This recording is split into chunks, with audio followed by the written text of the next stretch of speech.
In this last section, we're going to continue to look at the consequences of air pollution um, and how it can impact climate, and then we'll also look at ozone depletion. So one thing that global climate change, I should say, can impact are the ocean currents. Right now, because of the way our planet is warmer towards the equator and it's cooler towards the poles, what we have is in the equatorial regions, this red line here on top, this current that's on top, is actually showing like it's on the surface. These are surface currents. And then the deep water currents are these blue ones down here. And as the sunlight excuse me, strikes the equator with a greater amount of energy, um, that area gets heated up. And water is going to move from an area of higher density to an area of lower density. And so the warmer water is less dense, and the colder water at the bottom is more dense. So as the water starts to circulate, our warmer waters are going to circulate north. Some of that is because they're pushed by ocean currents. They're also, not ocean currents, excuse me, but by wind. They're also pushed because of the Coriolis effect, or the spin of the planet. And they're also moving because of differences in density of water. Our colder waters tend to have greater density. That's why they sink. They tend to have a higher level of salinity. So as the water here is denser and it's sinking, it's actually starting to pull the surface water with it along. So, which is why we have warmer temperatures in Europe than we would otherwise, because when you look at over here in Canada, off of the coast of Canada, the temperatures over here and the climate over here is much colder than it is even further north in the British Isles and in Spain. And that is true because this current of warm water brings warmer temperatures with it when it comes up to the British Isles. And then because it's called a thermohaline current, or a temperature and salt water, the amount of salinity that's in their current starts to sink back down. And it slides back down around to the southern pole where it gets pulled back up towards the equator once again, because that water is rising and it's pulling the water with it. Now, if we were to change the global temperatures, and let's say that we did have a global temperature increase, a couple of things would happen. One is that the sea ice would start to melt.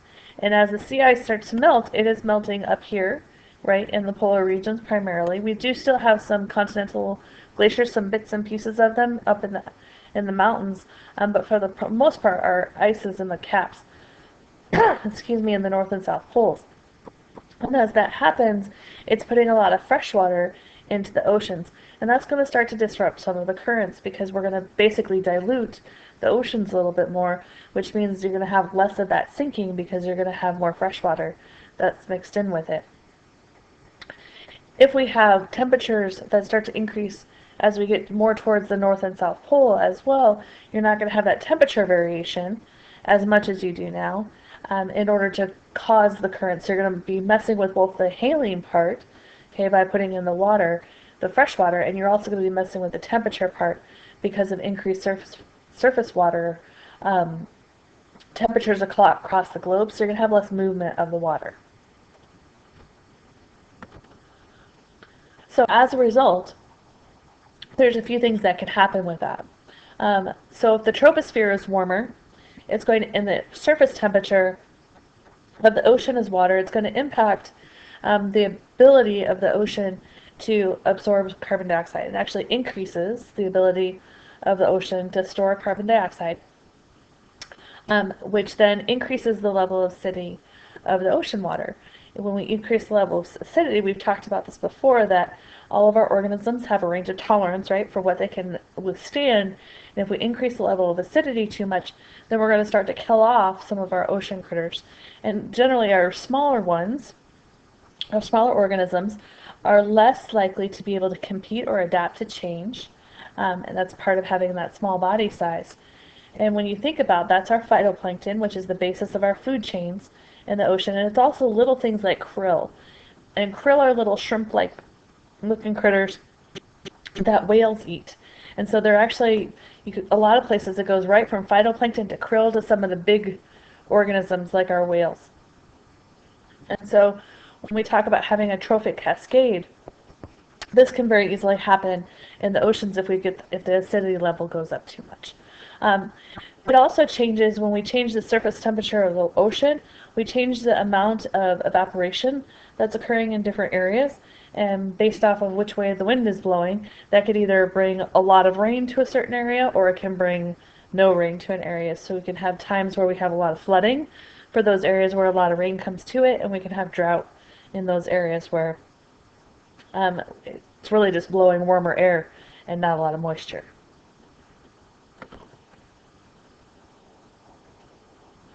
So we talked about this a little bit before where, in some areas it's going to increase productivity. So as you get further away from the equator into the areas that are more temperate or colder areas, it's going to increase productivity because we're going to have longer spring and summer and shorter winters. And so not to the same extent as you would around the equator, but still you're going to increase your growing season, which is going to increase your level of productivity. But around the areas around the equator, you could actually, especially if you have that coupled with times of drought, you could actually decrease productivities in areas that are closer to the equator. We talked a little bit about that range of tolerance for the phytoplankton and the krill, and there's other fish that could be impacted by that as well, in addition to their crops, especially our cereal grains, our corn and our rice, and our wheat and bran and things like that. They all have a range of tolerance for temperature and precipitation as well. And so if we change the climate in certain regions, it's going to perhaps take them out of productivity. So areas like the Midwestern United States, if the overall temperatures were to increase by 5 to 10 degrees, we might not be able to grow corn there anymore. And so that would significantly decrease productivity in those particular areas. Which could lead to our next part where we talk about that increasing death. If we're looking at that disruption of the food supply, if we used to grow food in a certain area and we now can't, either due to the rise in temperature or the increased flooding or the increased drought in areas, that's going to impact human well-being as well. There are certain diseases that are spread through insects like mosquitoes. So we have yellow fever, dengue fever, malaria, are all spread, the West Nile virus, are all spread through mosquitoes. And mosquitoes, if it drops below 55 degrees at night, the mosquitoes can't live. And so you have times of the year, like if you think about it here, we don't see a lot of mosquitoes in the wintertime because it's below 55 degrees at night. And you don't start to see them until spring when those nighttime temperatures start to warm up. But if you increase your overall temperature in a region and you're no longer dropping below that 55 degrees at night, now you have mosquitoes that are living all the time and continue to pass along with just diseases that will continue to bite infected people and move that parasite or that illness from person to person.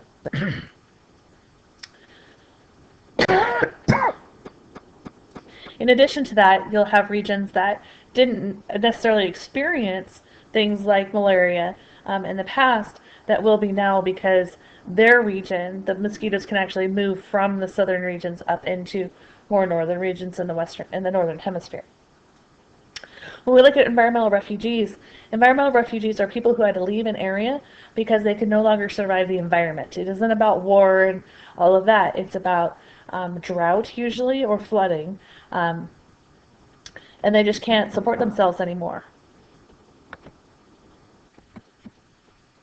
So any kind of global climate change is difficult to deal with because it's not just us. We can't make decisions for the whole world. And so while we get together and we sign treaties and that sort of a thing, there's no global entity to enforce anything. So we're depending on countries to make good on their promises. We're also asking countries to make promises that might not be in their best economic interest. And so it's it's a touchy situation, and it's hard to tell developing nations or more developing nations that they can't do the same things that we did as we were becoming an industrial power. and use coal and things like that because we know the impact that it has. But on the other hand, that's how we got to the economic stability that we are today. So it's hard for us to tell people that they can't do that, even though we know what those consequences are. We also know that the atmosphere impacts everyone, and so the changes that happen in our atmosphere, or that could possibly accelerate in our atmosphere, um, aren't just impacted by what one country is doing. And what we do in our country is going to impact other countries. What China does in their country impacts us. And so we have to look at that mutually shared resource. And this is where there's a um, kind of philosophy or an understanding that's called the tragedy of the commons. And that tragedy of the commons is that when we have that shared resource like the atmosphere or oceans or things like that, that people don't necessarily take care of it as well because one, it's really big, and two, it's not theirs and it doesn't belong to them. It's not like what's inside your house or what's inside your yard or your school. It belongs to everyone, and so it's a little bit hard to regulate and a little bit harder to control. So when we look at ways that we can deal with greenhouse gases in particular, we can try to mitigate the greenhouse gases. And mitigation is something that we can look at how do we keep some of those gases from going in the atmosphere. So either that could be from that front of the pipe that we make less of the greenhouse gases, or it still could be kind of an end of the pipe sort of thing where it's the how do we take care of the gases that we create before they go in the atmosphere. And that's where the scrubbers come in that we talked about in our energy resources. And we can also look at adaptation. So adaptation is more about how do we change our behaviors to deal with our new reality, which impacts us. So, for example, if sea level rises, how do we deal with that reality of having less seashore? And what about the people who live along the seashore and things like that? So on the prevention side, it's about using better energy efficiency, cleaner energy sources, using less fossil fuels, some things that we've already talked about a little bit in the energy section. Also about encouraging countries to reduce the amount of deforestation. We want to keep our vegetation intact so it can help to process that CO2 out of the atmosphere using some of the more sustainable methods of managing forests so that we don't have empty slopes, that we still have vegetation on those slopes. And always we look at how can we reduce poverty, because people who are living in poverty are not as concerned about what's happening in the atmosphere, they're concerned about survival. And so if we can reduce the amount of poverty and bring up the standard of living for everyone, then we can take that wider view. The cleanup, once again, is the end of the pipe. So prevention, front of the pipe, trying not to make the pollution. Cleanup is what we do after the fact. So we can try to remove it. We talked about with our smokestacks, we talked about scrubbers. We talked just a little bit about electrostatic precipitators, which kind of zap the pollution out of the smoke, essentially, when it comes up through the smokestacks. We can try to sequester or store CO2.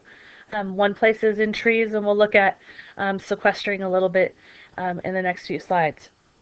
And where we can do that underground and where we can try to basically put the CO2. We can also try to fix our pipelines that we currently have so that they're not releasing emissions into the atmosphere.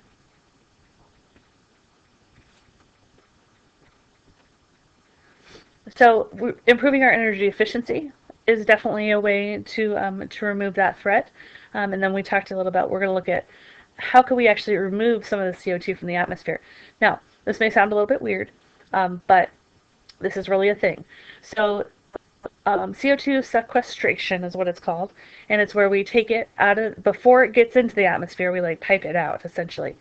CO2 is heavier than the water. It's actually going to sink in the water. So what they're showing you here is that the pipe from the oil rig goes down to the ocean floor, and they're actually like putting it either into the ocean floor itself or into pockets along the ocean floor.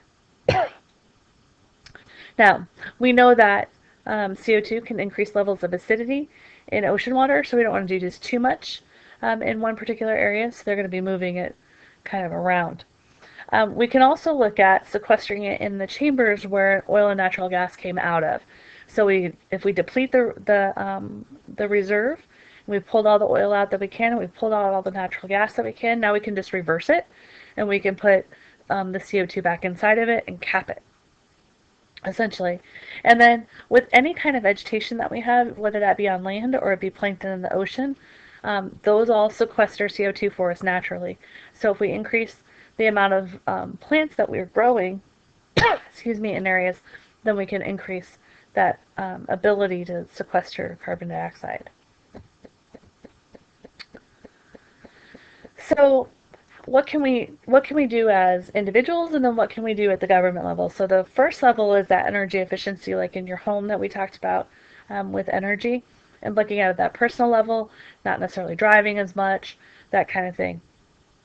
But when we look at from the government level, we look at things like basically it's either incentives or penalties. So we can either tax companies for using more greenhouse gases, or the government can provide tax incentives, which are like tax breaks, in order to be more energy efficient. And so they've kind of done both a little bit. There's that, I don't know if you've ever heard of the LEED certification on buildings, but that's an incentive program to encourage companies to build with more energy efficiency. They can get tax breaks for purchasing solar panels and more efficient windows and that kind of a thing. Some of it's about education as well, and understanding the importance of increasing some of these measures. So we talked a little bit about some of the challenges for reducing our CO2 emissions, and it's just hard to get countries, but countries to actually agree. When you look at our source of CO2 emissions, you can see that as individuals, while everybody's contribution is important, we're not using most of the carbon dioxide. Most of it is coming from making electricity, from transportation, which we're still part of in that one, so we kind of cross over into two pieces of the pie, in industry, so in our factories and things like that, and then from agricultural land, and then commercial is like businesses and things like that. So the majority of it is still coming from electricity generation, but we use that electricity in our residences. So we create some of that demand for electricity, as well as industry and the commercial sector. So while our piece of the pie looks really small, you have to remember that we eat the food that's grown in the agricultural section. We use the products that are created in the commercial section and in this industrial section. We contribute to the transportation, whether or not it's us driving our vehicles or using public transportation, or if it's us purchasing the goods that have to be transported from one place to the other. Companies transport things so that consumers will purchase them. So you have to remember that all of these things are tied back into all of our habits. So while we look at this is just running our houses, and while that looks like a small piece of pie, we're actually influencing the entire pie. So we've had some measures in the past where we've been trying to increase our global awareness of climate change. The Kyoto Protocol was one of the largest and first treaties on global warming, looking at cutting the emissions of carbon dioxide, methane, and nitrogen dioxide below our 1990 levels. We haven't gotten there yet, so we didn't sign it because it didn't include some of the developing nations like China, India, and Brazil. And so when you look at the top emitters, they're up there with us. And so the administration at the time didn't sign it because they said that it was basically not going to have the impact that it needed to unless everyone who was creating those emissions signed it. So as we move past the Kyoto Protocol, and we look at, so remember when I was talking about who's the larger polluter. So here's China making 1/4 in 2011 of the total carbon dioxide emissions, which is more than us. But when you look at per capita, like per person, it actually goes up. So this is there as a whole, but when you look at per person, it actually flips, and in the United States creates more carbon dioxide emissions per person than anywhere else in the rest of the world. But you can see that our developing nations are not highly represented in these tallies. For the most part, it's the developed nations, with the exception of China, India, and then you have Brazil's over here in the 1% kind of area. So we've had a few protocols that came after this. We had the Montreal Protocol, and then there's the most recent climate conference in Brazil. So we're still working towards um, trying to come to that global agreement, trying to slow our amount of emissions. What this particular graphic is showing is the amount of increase in emissions or decrease, the change in emissions in 2013. So you can see that while we're still increasing our rate over 2013, we're not doing it as quickly as we used to be.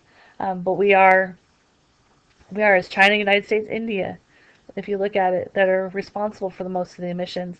Europe's actually decreasing their emissions, and part of that is because of their reliance on nuclear power, and then also on wind energy is becoming a very popular source of energy in the European Union.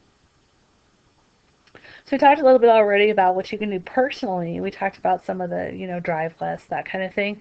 We talked about energy efficiency in here. We talked about using the better light bulbs and all that kind of thing. So none of these are really all that new. But just remembering that even though it doesn't seem like a big deal, it's every little bit helps. So one of the other impacts that air pollution has is ozone depletion. So we talked about ozone being a ground level pollutant when we have vehicle emissions that get acted on by sunlight, and it creates photochemical smog, one of those being ozone. We talked about those being down here at ground level. And then we talked about the good ozone, which is up in the stratosphere, which is protecting us from the UV light. And so we're not focused on our ground level ozone right now as we are focused on what's happening up in the atmosphere. But the things that we do down here, in particular the chlorofluorocarbons that were created here, are impacting what's happening in our atmosphere. So CFCs were created in the late 50s, early 60s, and they were a refrigerant. They were used for a lot of different things. They were used for like propellants and spray bottles and stuff like that. They were very lightweight. There was no odor to them, and at the time there was no noticeable impact of CFCs. They were considered to be like this miracle breakthrough in chemistry. But what we found out since then is that the CFCs actually attack the ozone. So ozone is O3, so it's three oxygen molecules that are stuck together. And the CFCs go up into the atmosphere, and the fluorine part, the fluoro part, separates, and it attacks the ozone, and it separates it, and it breaks it apart. And then it releases from the oxygen, and it can go and attack more of it. And because it's really light, it doesn't sink back down towards Earth. And it can keep just going on and kind of popcorning around and continuing to disrupt our ozone layer. So when we're looking at how can we prevent some CFC emissions, well, we don't make them here in the United States anymore. We do in some of our other countries, but they also are still in some stuff that we have around. So aerosol cans are a big area where they existed. So when we talk about that ozone depletion, what this image is showing you is it's satellite imagery and showing you how the hole in the ozone layer over Antarctica has increased over time. It fluctuates, and in the fall is when it's actually the thinnest in those areas. And what they found is that there are increased cases of skin cancer in Antarctica and Australia since in the 1970s. And they're attributing that to the ozone depletion because it's no longer filtering out that UV light as well as it used to. So this is just another graphic showing you those ozone depletion over Antarctica, and once again, it's in the fall that the ozone levels are the lowest.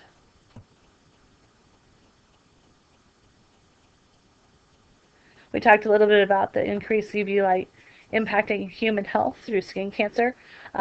It also, once again, we talk about range of tolerance, and there's, plants have a range of tolerance for UV light just like they do other things, and so It decreases productivity in our croplands, in our forests.